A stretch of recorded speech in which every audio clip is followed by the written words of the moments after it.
성경 말씀은 요한복음 14장 12절로 21절까지 보겠습니다. 내가 진실로 진실로 너희에게 이르노니 나를 믿는 자는 나의 하는 일을 저도 할 것이요 또한 이보다 큰 것도 하리니 이는 내가 아버지께로 감이니라. 너희가 내 이름으로 무엇을 구하든지 내가 시행하리니 이는 아버지로 하여금 아들을 인하여 영광을 얻으시게 하려 함이라.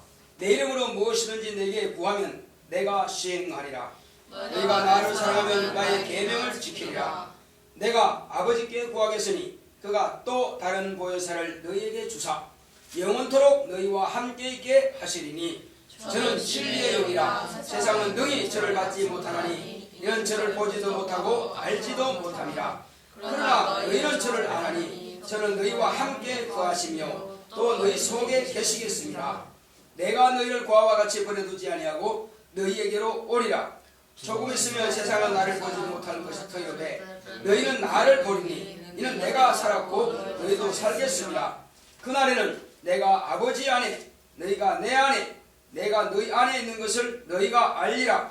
나의 계명을 가지고 지키는 자라야 나를 사랑하는 자니 나를 사랑하는 자는 내 아버지께 사랑을 받을 것이요 나도 그를 사랑하여 그에게 나를 나타내리라. 아멘. 오늘 주보 요약을 보겠습니다. 예수의 일하는 자. 시작. 하나님은 영의 아버지시다. 그가 세상을 사랑하셔서 아들을 보내주심은 세상을 구원하려 하십니다.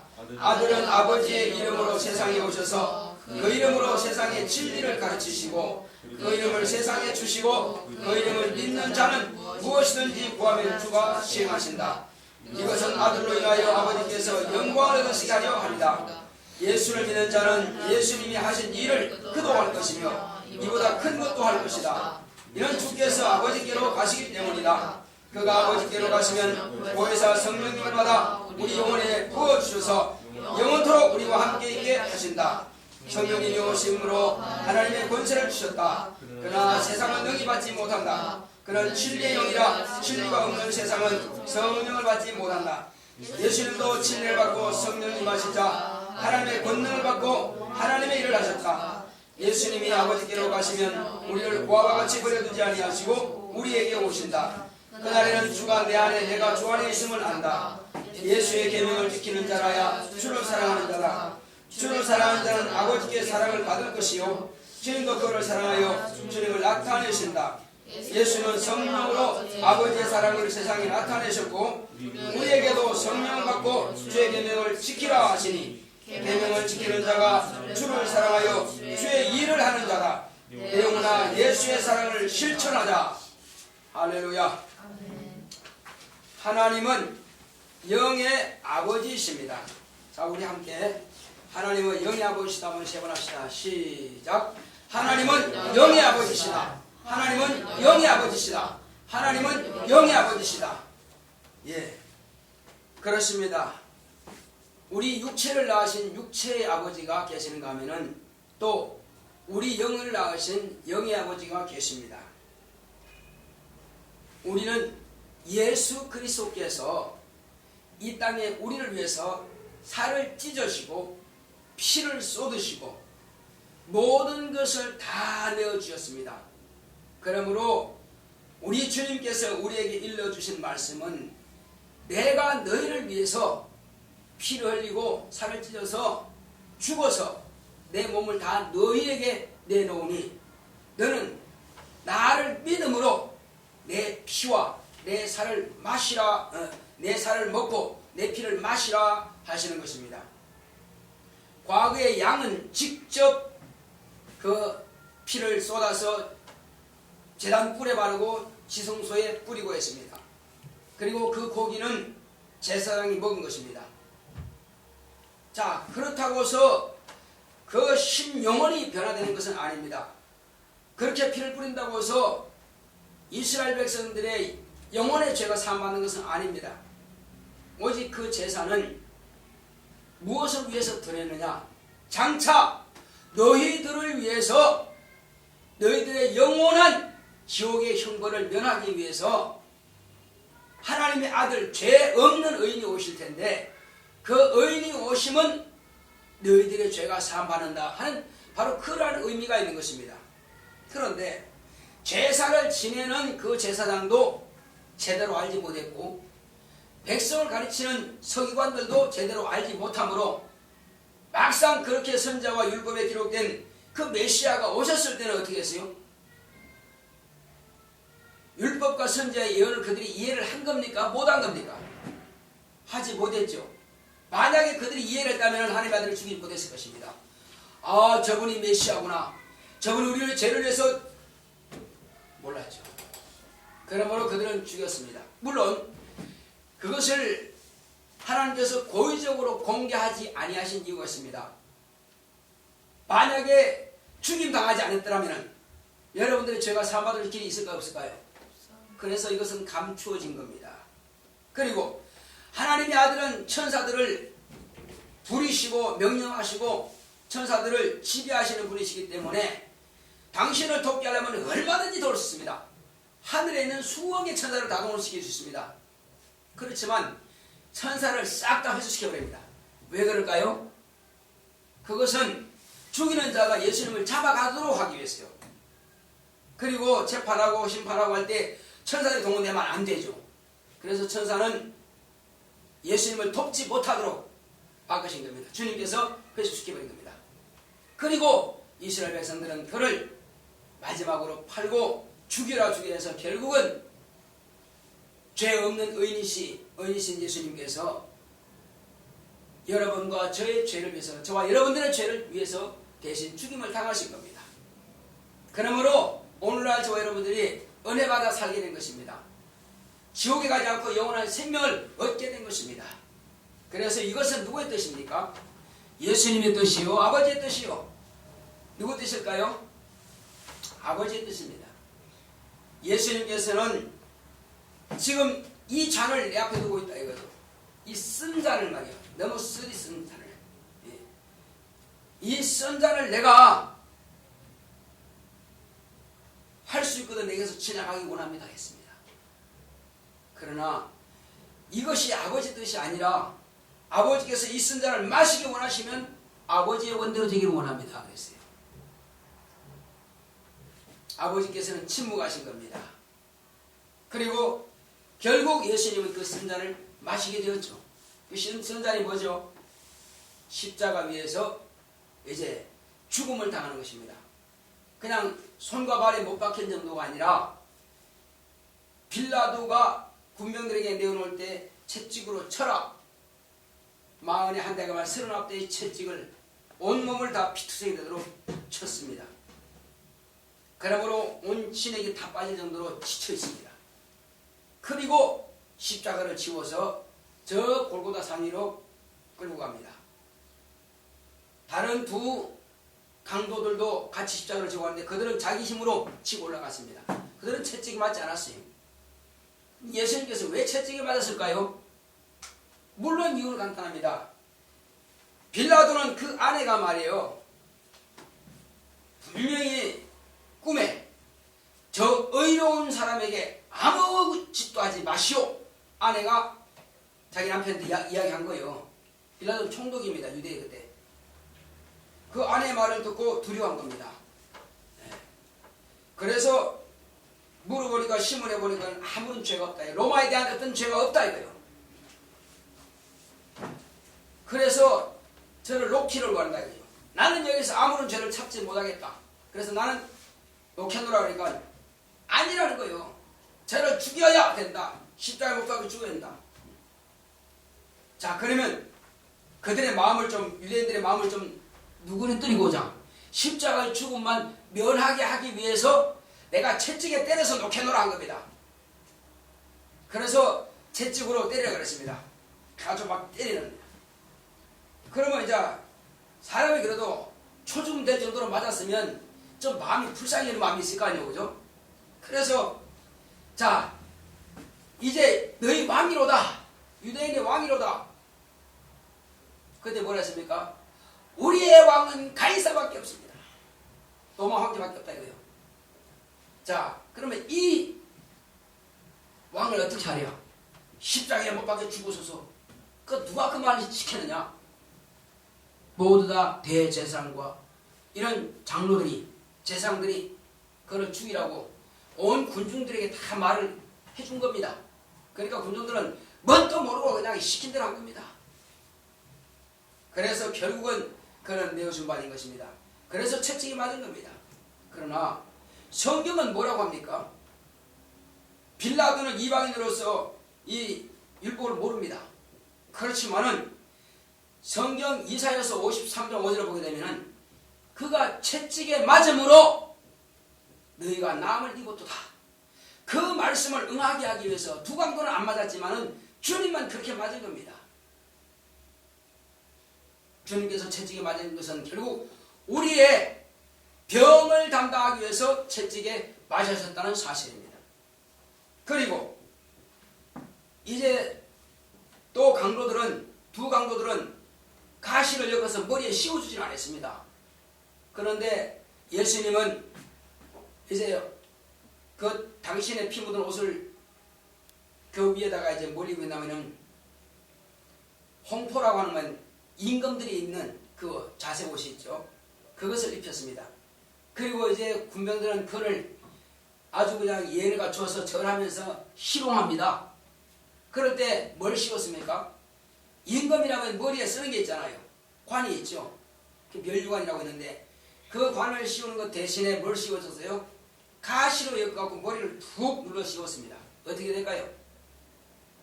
머리가 치끈치끈 터지듯이 아프겠죠. 이 이만한 가시입니다. 그런 가시로 그 시띠나무라고 하는 가시인데 그건 잘 부르지도 않아요. 그거하고 시띠나무 가지고 뭘 하냐면은 저 법계 아주 단단한 나무인데 그걸 법계 만드는 건데 자 그런 단단한 가시나무 가지고 예수의 머리에 씌웠습니다. 그러니까 얼마나 아프겠어요. 자 그러면 그 가시는 왜 그러면 눌러 씌웠을까요?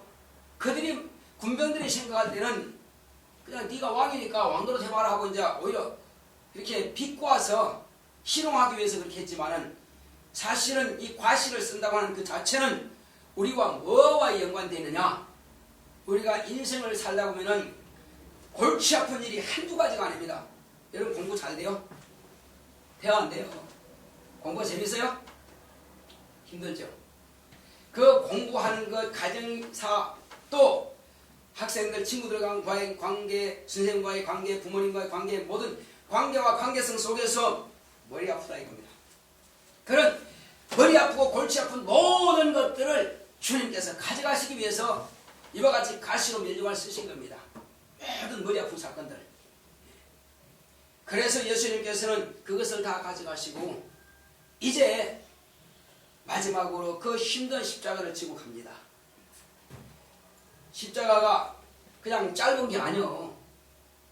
나무에 올려놓으면 3분의 1은 이상 올라가고 3분의 1은 밑에 박히는 거거든요. 그건 높이 달립니다. 그건 질질 끌고 가죠.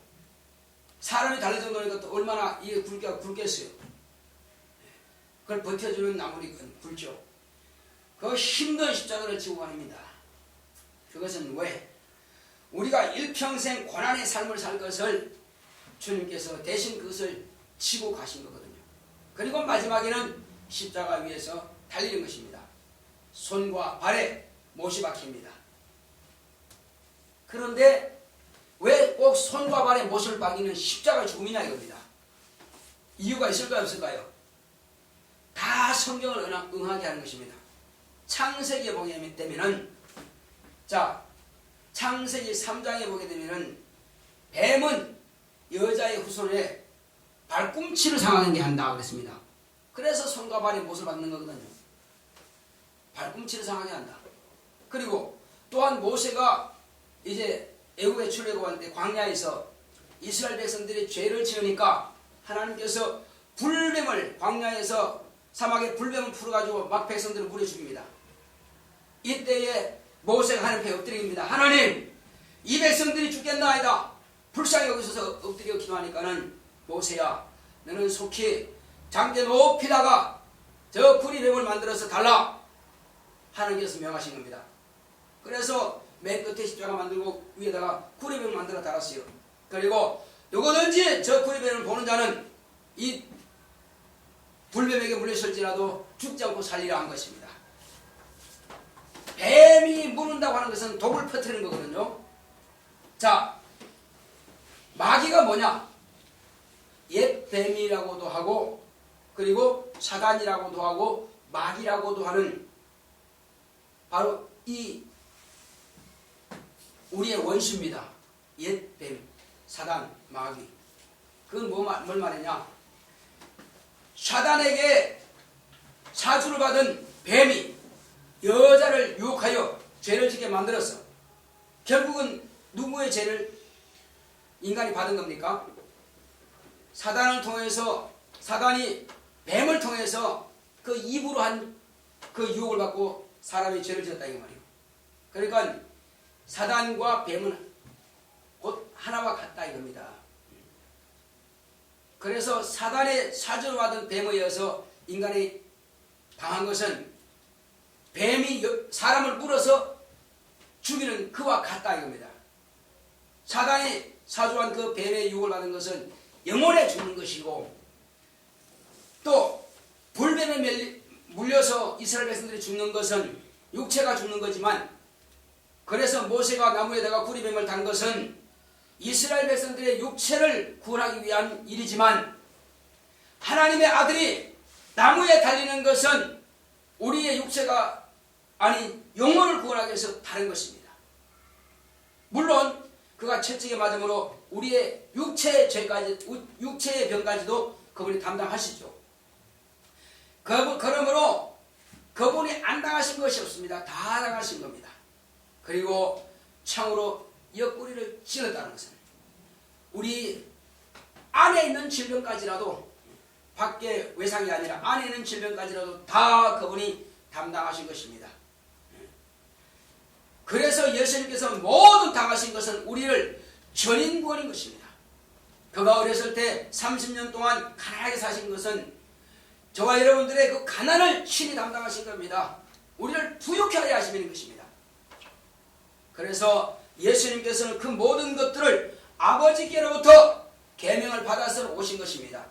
30년 동안은 아브라함과 다윗의 자손으로 성장하셨으나 이제 그가 30년의 참에 침례원으로부터 침례를 받고 물에서 올라오시니까 침례원이 예수님 머리 위에 임하여 있는 그것을 보고 그 침례를 주고 바로 이는 하나님의 아들이라고 했을 때에 비로소 침례원으로부터 침례받고 물에서 올라오시면서 머리 위에 있던 그 성령께서 예수님 안에 내주하시는 성령으로 임하신 것입니다. 성령이 임하시자 바로 성령께서 광야로 몰아내셔서 40일 동안 광야에서 금식하며 줄이시며 하나님 앞에 간구하여 기도를 올렸습니다. 바로 이 고난의 40년을 통해서 우리에게는 바로 은혜가 되는 것이죠. 우리가 마땅히 고난받을 것을 이스라엘 백성들이 40년 고난 생활처럼 예수님께서 40일 고난을 당함을 통해서 우리의 고난을 당신께서 또 가져가신 것입니다. 이제 그러면 우리는 오직 예수께서 당하신 고난을 위하여서 살게 된 것입니다. 자, 그리고 예수님께서 40일 동안의 그 금식을 마치고 이제 막 공생애를 시작할 때에 또 성령께서는 사단을 만나게 하신 겁니다. 마귀를 만나게 하신 겁니다. 마귀나 사단은 같은 거니까, 같은 존재니까. 이렇게 해서 이제 지금까지는 이 모든 우주, 음부, 이 흑암, 우리가 살고 있는 이 세상에 권세 잡은 자, 무슨 권세입니까? 사망의 세력을 잡은 자라 그랬습니다. 죽일 권세가 있는 자입니다. 멸망시킬 권세가 있는 자입니다. 자, 바로 그 사망의 세력을 잡은 자 마귀를 예수님께서 만나신 겁니다. 만나셔서 뭐 했습니까? 만나셔서 마귀가 세 가지의 유혹을 했지만은 예수님께서는 세 가지 시험을 다 이기시고 마지막 시험에는 뭐 했습니까? 나한테 한 번만 경배하면은 천하 영광을 다 너한테 줘버리겠다. 왜? 천하 영광은 하나님께서 마귀에게 주신 겁니다. 언제 주셨어요? 여자한테 유혹을 받고 아담이 여자가 주는 그 실과를 먹음으로 인간이 불순종하여서 마귀에게 넘어가 버린 겁니다. 천하 영광은 인간이 지배하고 다스리고 권리를 다 창세기 1장 26절부터 28절까지 기록되어 있는 그 말씀에 따라서 하나님의 형상에 따라서 그 모양대로 지어봐도 우리가 마땅히 정복하고 다스리고 지배할 권세를 우리가 가져 있으나 마귀한테 빼앗긴 겁니다. 그래서 마왕이 되고 사단은 마왕이 되고 인간은 마귀의 종이 되어버린 겁니다. 자, 그러나 이제 예수님께서 이 땅에 그런 이 세상 임금을 갖다가 쫓아냈습니다. 내가 무슨 소리냐? 내가 주인이 아니냐? 주인 앞에 경배하면서 잘못했다고 싹싹 빌어야 될 그 사단이 말이요. 그 천사가 오히려 주인한테 뭐라 그럽니까? 나한테 한번 경배하라고? 그래서 사단아 물러가라 명령하신 겁니다. 성경에 이르시되 주 너의 하나님께 경배하고 다만 그를 섬기라 하였느니라 이렇게 꾸짖은 겁니다. 그때 사단은 잠시 떠났다고 했습니다. 예수님께서 이미 이기시고 그를 심판해버린 겁니다. 주인으로 심판해버린 것입니다. 자, 이후로 예수님께서 이제 저 갈릴리 바다 해변에 가시면서 공생이 시작하면서 바로 동시에 제자들을 부르신 것입니다. 제자들을 다 안드레도 베드로도 시몬도 또 요한도 야고보도 부르는 것입니다. 부르셔서 당신의 제자를 삼으신 겁니다. 그리고 그들과 함께 자주 예수님께서 가버나움 회당에 가셔서 안식일 마다 읽는 그 선지자의 글과 또 모세의 또 율법과 시편의 말씀들을 읽고 할 때에 항상 거기서 이제 하나님께 예배드리죠. 그런데 이날 변화된 상태에서 예수님께서 성령을 받으신 이 상태에서 제자들을 데리고 그 가버나움 회당에 들어갔을 때 무슨 일이 일어났어요? 어떤 일이 일어났어요? 예전이나 지금이나 똑같았습니까? 전혀 새로운 환경이 벌어지는 것입니다. 새로운 환경을 목도하게 된 것입니다. 당신은 하나님의 거룩한 자입니다. 당신은 하나님의 아들입니다. 하고 여기저기서 소리 지르는 자들이 있습니다. 누굴까요? 그것이 귀신입니다. 사람들은 몰라 봅니다. 사람들은 나사렛에서 나온 이 사람, 항상 우리 같이 예배드리는 사람 모르죠. 그런데 귀신들은 알아본다 이거요. 왜? 귀신의 아비 마귀가 예수님으로부터 이미 심판을 받아버렸으니까 더 이상 그들은 숨을 곳이 없습니다. 성령의 감동하심을 받아서 하나님의 아들로서의 그 하나님의 권세를 가지고 들어가시니까 천사들이 주님을 옹이하죠. 성령께서 역사하시고 예수님은 벌써 영안이 확 열려서 귀신을 다 봅니다. 거기 숨을 곳이 없어요. 영광의 빛 앞에서 어둠이 어둠의 세력을 어떻게 견딥니까? 다 드러나죠. 그러니까 막 여기저기서 소리 지릅니다. 그런데 주님께서 뭐랬습니까? 잠잠하라고 그 사람에게서 나오라. 다 영계에서 쫓아버립니다. 이때로부터 예수님은 제자들 데려다니면서 가르치십니다. 3년 반 동안이나 귀신을 쫓아내고 병든 자를 고치고 이렇게 하시면서 하나님 일을 시작하시는데 이제 마지막에 가까우시자 주님께서 지금까지 그들에게 권세 주어서 병도 고치고 귀신도 쫓아내고 또 이와 같이 참으로 하나님 나라가 가까이 왔다 하라 말씀하신 그 예수님께서 제자들에게 말씀하십니다. 이제 내가 이제 곧 예루살렘에 올라가서 대제사장들과 서기관들로부터 고난을 받고 죽을 것이다. 죽은 지 사흘 만에 내가 다시 살아날 것이다. 그리고 살아나서 내가 아버지께로 가면 너희에게 몇 날이 못 되어서 아버지께로부터 보내시는 보혜사 곧 진리의 성령이 너에게 임하실 것이다. 이렇게 말씀을 가르치는 겁니다. 그 진리의 성령이 뭐냐? 예수님은 진리이십니다.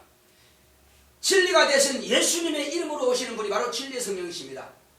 과거에 모세와 또 여러 선자들이 만났던 성령, 그때는 밖에서 감동하신 성령이기 때문에 진리의 성령이 아닙니다.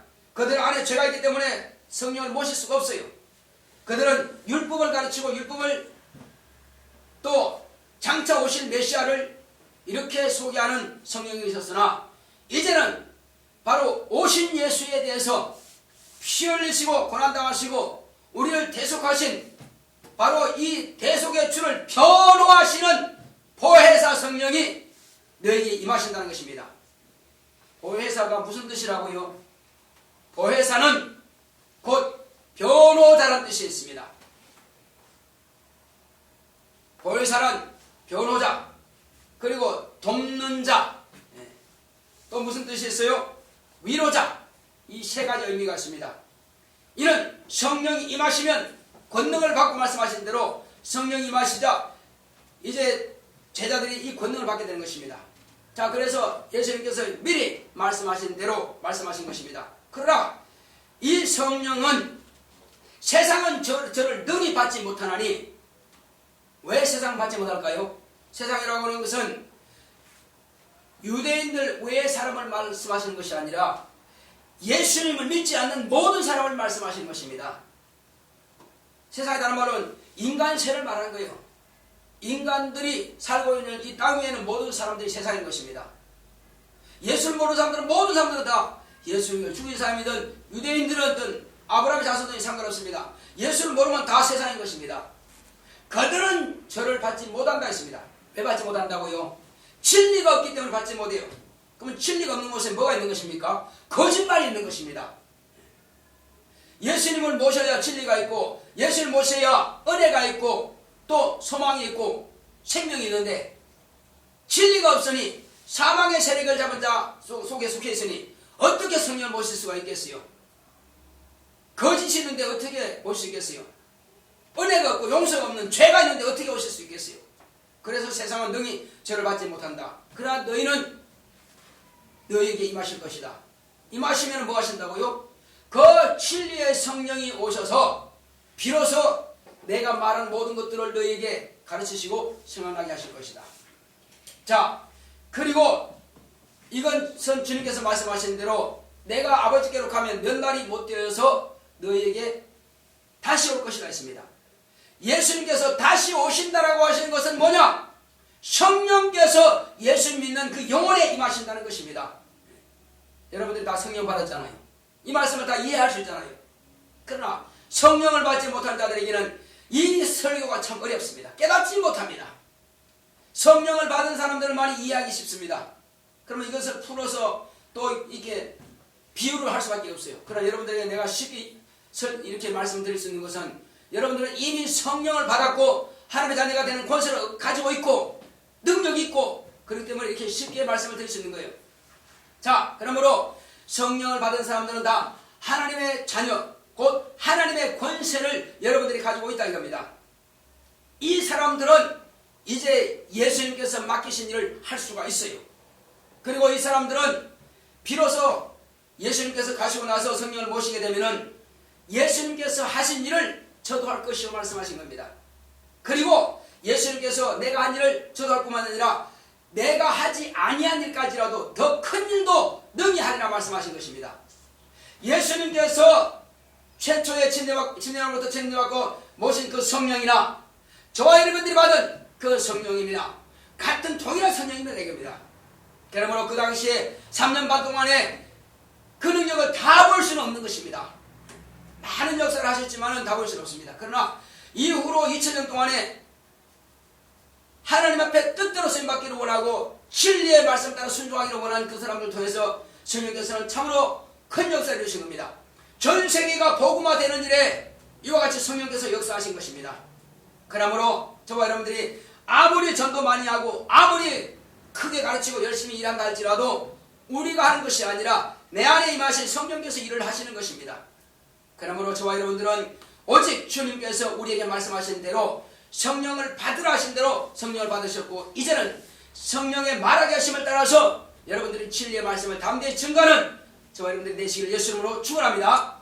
그러므로 이제 여러분들은 오직 여러분들이 지혜가 필요하거든 구하라고 했습니다. 지혜가 부족하거든 후히 주시고 꾸짖지 아니하시는 하나님께 구하라고 했습니다. 그러면 주신다고 했습니다. 그리고 능력이 필요하거든 능력을 구하라 했습니다. 신유가 필요하면 병 고치는 자를 구하라 했습니다. 자, 이렇게 구한다면 예수님께서 여러분들에게 주신다고 말씀해 줍니다. 왜 준다고요? 내가 시행하리니, 너희들이 구하는 것을 내가 시행하리라고 하신 것은, 우리가 구하는 것을 예수님께서 주시는 것은 아버지께서 영광을 받으신다는 것입니다. 그래서 예수님께서는 주시기를 기뻐하는 거예요. 그래서 기도하라는 것입니다. 지혜가 필요하냐? 그러면 지혜를 구하라 이거요. 건강이 필요하냐? 건강을 구하라 이거요. 능력이 필요하냐? 능력을 구하라 이거요.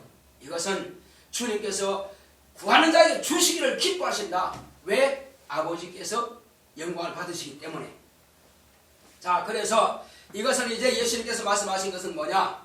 이렇게 하여 예수님께서는 우리를 통해서 예수님께서 우리를 사랑하여 당신의 목숨을 내어놓고 천국 복음을 전파하신 것처럼 귀신 들고 병든 자를 고친 것처럼 우리 또한 이와 같이 예수님의 이름으로 예수님께서 고난당하신 그 공로를 가지고 예수의 이름으로 나가서 복음을 전가할 때에 귀신의 조건이 나가며 병든 자를 고침받고 죽은 자가 살아난다는 사실입니다.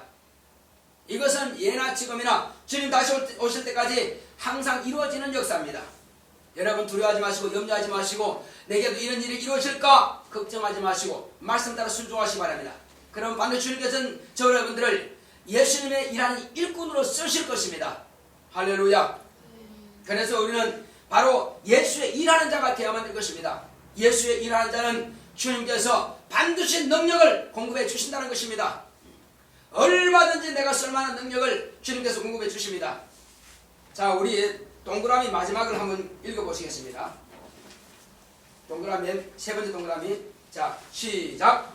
예수는 성령으로 아버지의 사랑을 세상에 나타내셨고 우리에게도 성령을 받고 주의 계명을 지키라 하시니 계명을 지키는 자가 주를 사랑하여 주의 일을 하는 자다. 이게 무슨 말이냐면 바로 예수님께서는 아버지께서 세상을 사랑하시기 때문에 당신도 아버지의 사랑을 가지고 이 땅에 사랑을 나타내셨다 이거요. 이것이 아버지의 계명이요. 또 아버지께서 아들에게 명하신 그 명령을 따라서 아들도 제자들에게 우리에게 명령하신 그 계명입니다. 내가 너희를 사랑한 것처럼 내가 세상을 사랑한 것처럼 너희도 이와 같이 사랑하라 말씀하신 것입니다. 그것은 곧 예수님께서 사랑하신 그 사랑을 소개하고 전하고 가르치고 또 주님께서 우리에게 주신 그 권세와 능력을 가지고 병든 자를 고치고 죽은 자를 살리고 또 이와 같이 귀신을 쫓아내는 일을 우리도 하라는 것입니다. 이것이 바로 주님을 사랑하는 표현인 것입니다. 우리가 주님을 사랑하는 것은 주님의 계명을 지키는 자가 주님을 사랑하는 것이요. 주님을 사랑한다면 아버지께서 또한 너희를 사랑한다고 말씀하신 것입니다. 주님의 계명을 지키지 않는 자를 아버지께서 사랑하지 않습니다. 우리가 주님의 계명을 지킬 때에 하나님께서 아버지께서 우리를 사랑하신 겁니다. 할렐루야. 자, 그러므로 주의 일이 뭐냐? 바로 주님께서 우리에게 명하신 계명을 지켜서 사랑을 표현한 그것이 바로 주님의 일인 것입니다. 자, 내 영혼아 예수님의 사랑을 실천하자. 합시다. 시작. 내 영혼아 예수님의 사랑을 실천하자. 내 영혼아 예수님의 사랑을 실천하자. 내 영혼아 예수님의 사랑을 실천하자. 이렇게 예수님의 사랑을 실천하는 것은 주님의 계명을 지키는 것이요, 우리가 목숨을 다하기까지 복음을 증거하는 것이 바로 예수님의 사랑을 실천하는 것이고 예수님의 일을 하는 자인 것입니다. 자, 나는 예수님의 일하는 자다. 시작. 나는 예수님의 일하는 자다. 나는 예수님의 일하는 자다. 나는 예수님의 일하는 자다. 그렇습니다. 저 여러분들은 예수님의 일하는 자인 것입니다. 예수님의 일하는 자는 뭐 하는 자라고요? 바로 예수님의 사랑을 실천하는 자. 예수님의 사랑을 어떻게 실천한다고요? 예수님께서 우리에게 명하신 그 계명을 지키는 자라 이겁니다. 계명을 지키는 자는 말로만 하고 생각을 하는 것이 아니라 이 말씀을 밝히 증거 영혼들을 살리는 것이 바로 예수님의 사랑을 실천하는 자요, 예수님의 계명을 지키는 자다. 그러면 아버지께서 어떻게 한다고요? 우리를 사랑하신다는 것입니다. 우리 다 같이 읽을 때 주여 나로 하여금 예수님께서도 성령을 모시자 바로 아버지의 사랑을 실천하셨고 또 우리에게 제자들 말씀하신 것처럼 나도 예수님께서 명하신 것을 성령이 내게 임하셨사오니 예수님의 계명을 지켜서 예수님의 사랑을 실천하겠습니다. 나를 쓰시옵소서. 나를 예수님의 일하는 자로 쓰시옵소서.